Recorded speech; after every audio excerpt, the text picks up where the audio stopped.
This is the Lulich Corner, and I'm Jordan Lulich, and today we've got the opportunity to sit down with Nick Bruce from UBS Financial Services. Nick, appreciate you joining us and talking a little bit about what you do. Before we get into what we're going to talk about, why don't you just tell us a little bit about yourself? All right, thanks, Jordan.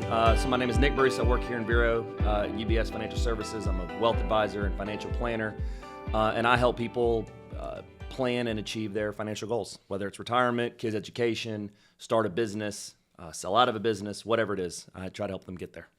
So, I've been investing since since I always invested. And, with these modern day technologies with like E-Trade and Robinhood, a lot of people are taking it up amongst themselves to put some money in one of these accounts and try to, sell, buy stock and do it themselves. So when you talk about value add that you bring to clients, what would you say to the person who is trading themselves and maybe doing pretty good, the value that you could add to that person?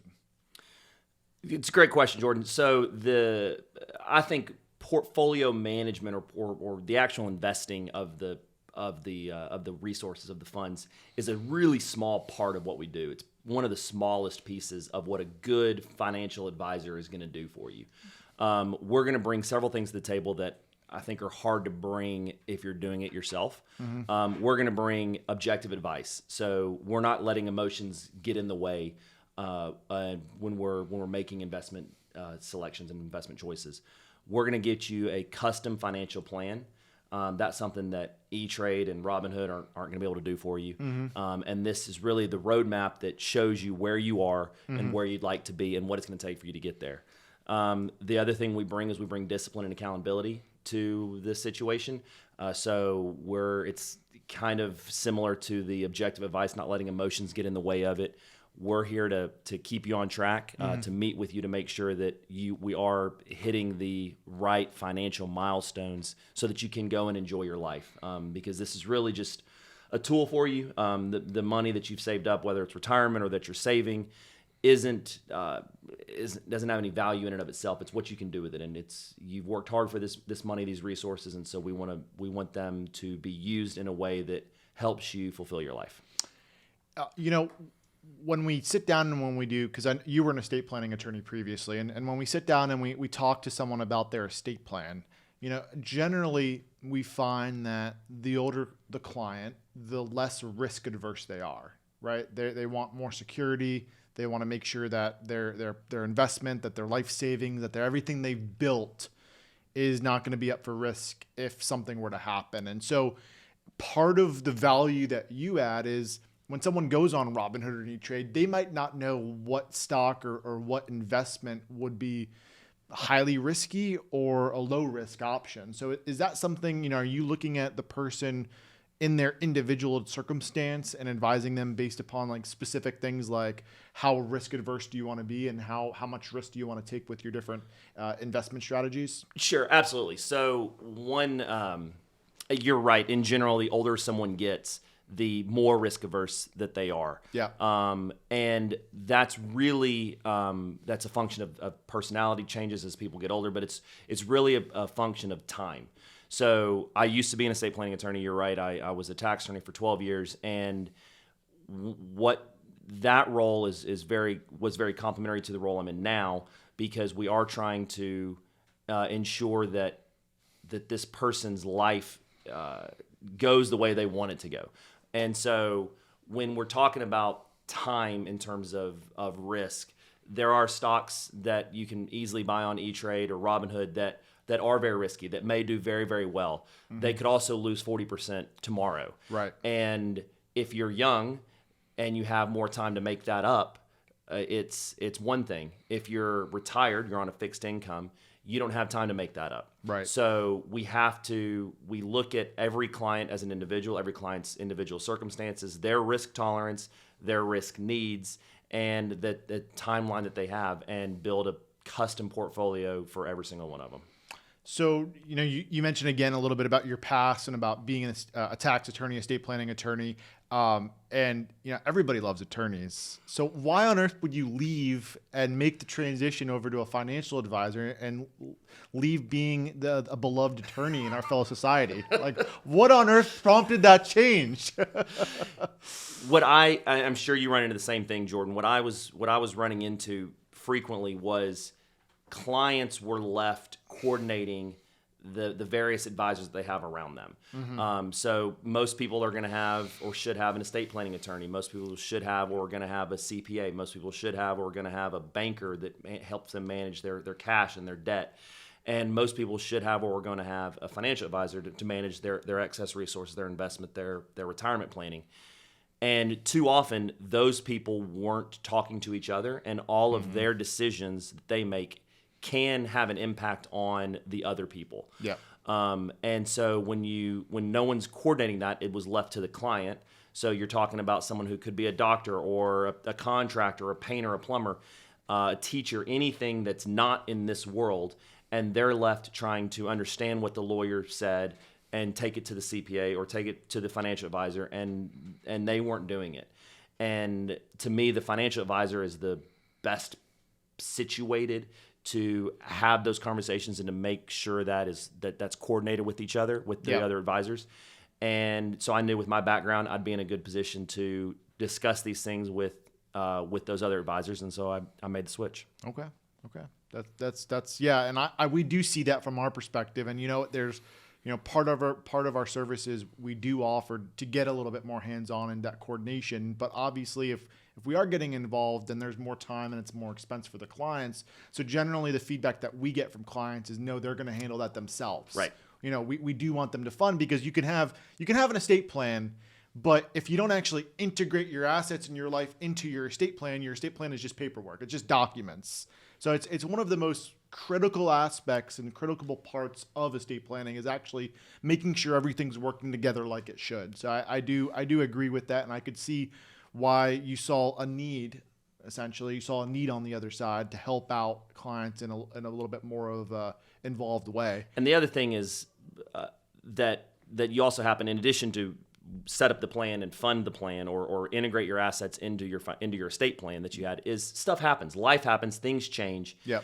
And there's a lot of situations that can come up in a person's life that has an impact on their estate plan. Mm-hmm. May need to update their estate plan, but they forget to call you. Right. And so if there's not some sort of retainer or something in place for the lawyer or the CPA, whoever it is, to be reaching out to those people, which happens infrequently, because again, it's more time, more expense. Clients don't typically want that. Right.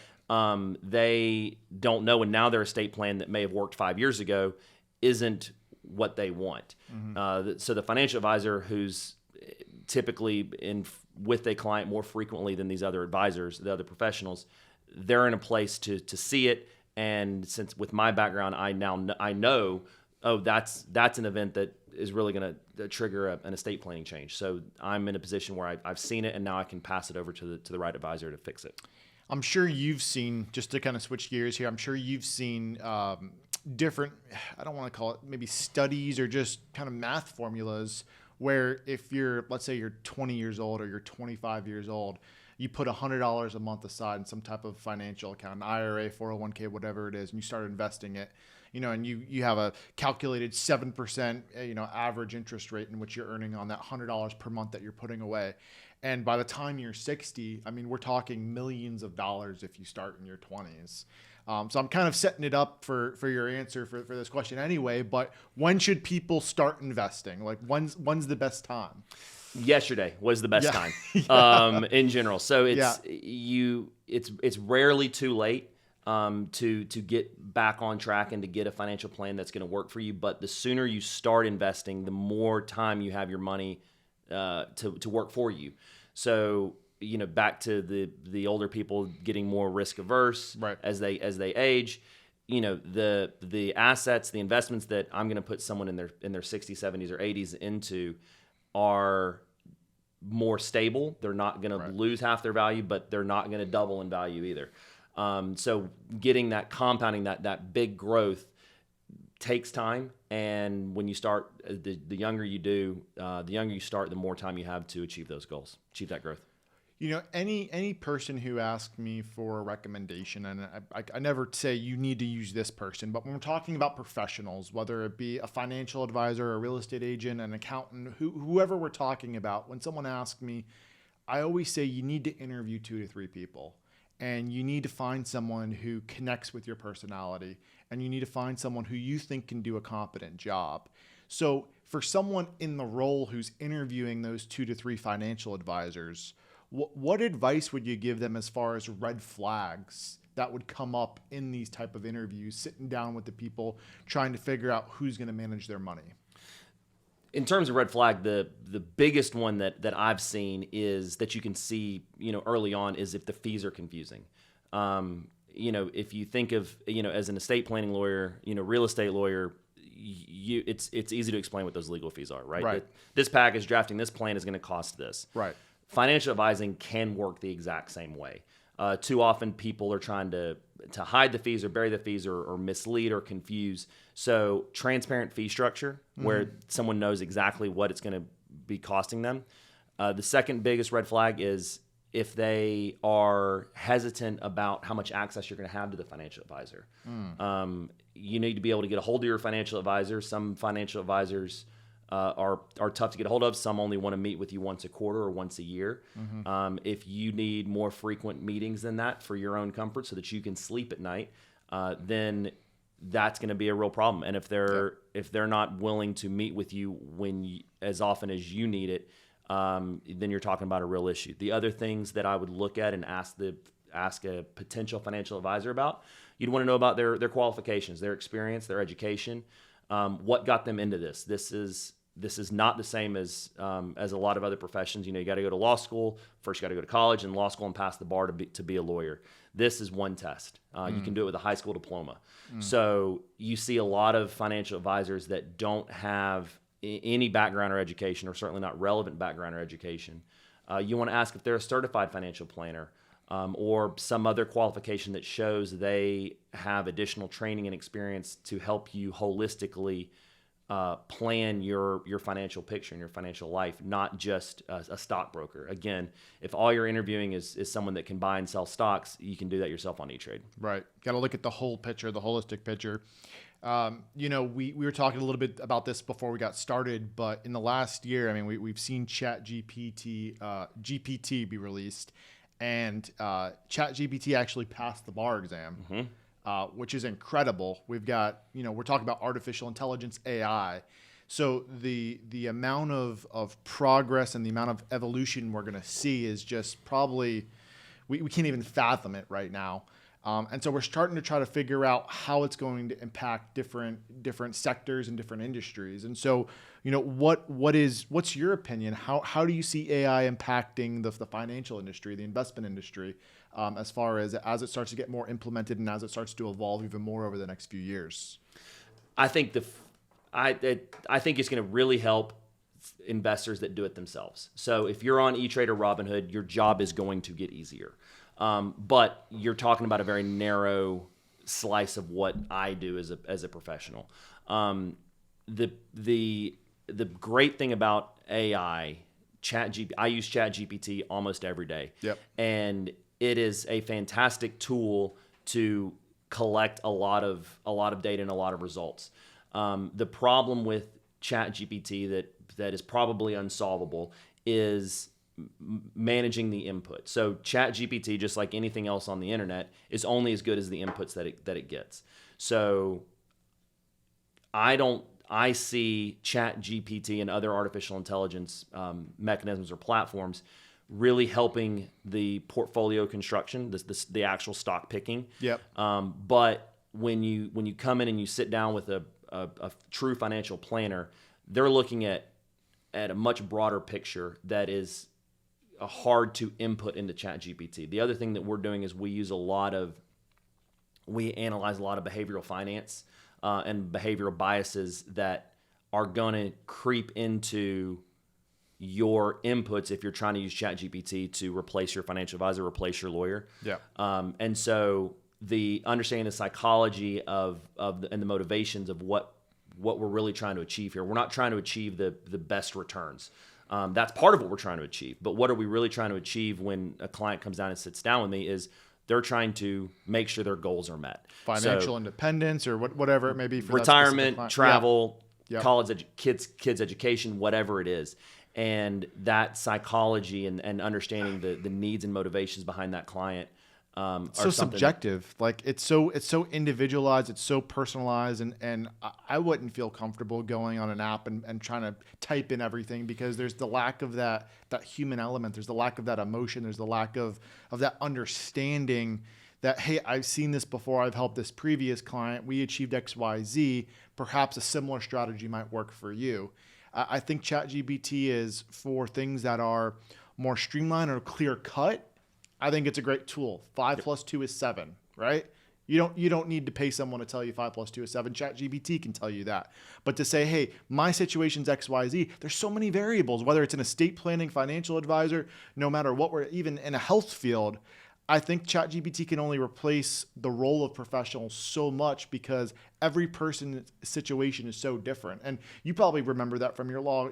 Every day we see something different. And I'm sure you see it on your financial situation right now with the clients you work with, that I think AI is going to help make our and play a role in what we do. But there's a price that I don't think can be paid for that human element that comes with professionals. It's funny you bring up medical professionals because that's, I think, really the simplest way of explaining, I think, what ChatGPT is going to do to our industries, as well, is you go in and you're on your own and you say, my stomach hurts.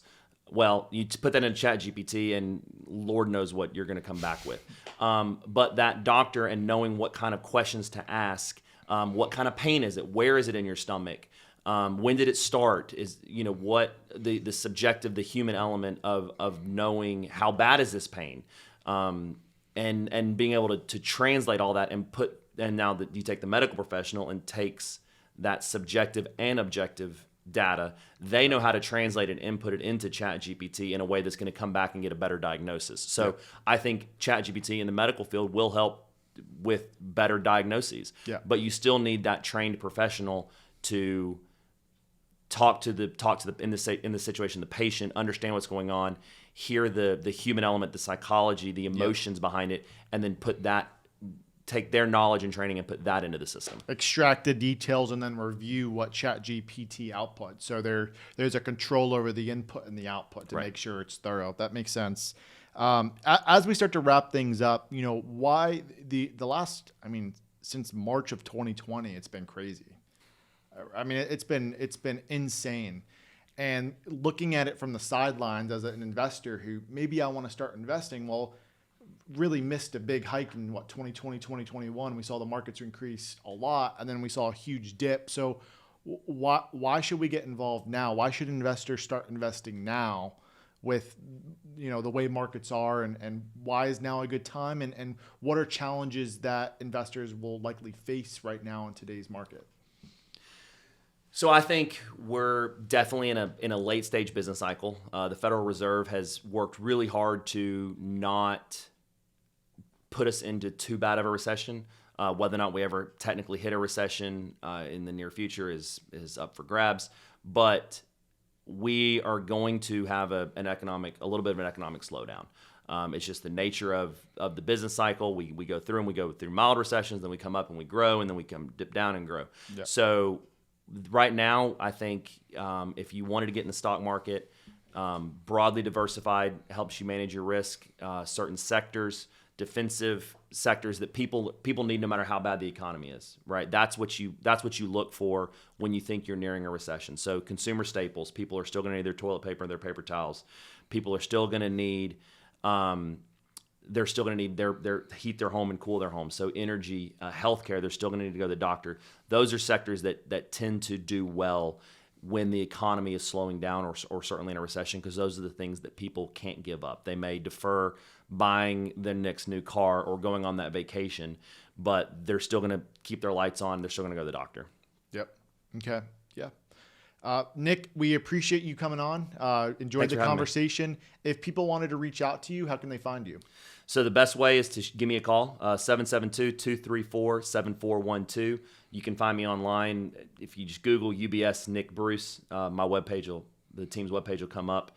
And my email address is nick.bruce@ubs.com. All right. This is Jordan Lulich, and this is the Lulich Corner, and we'll see you next time. Thank you.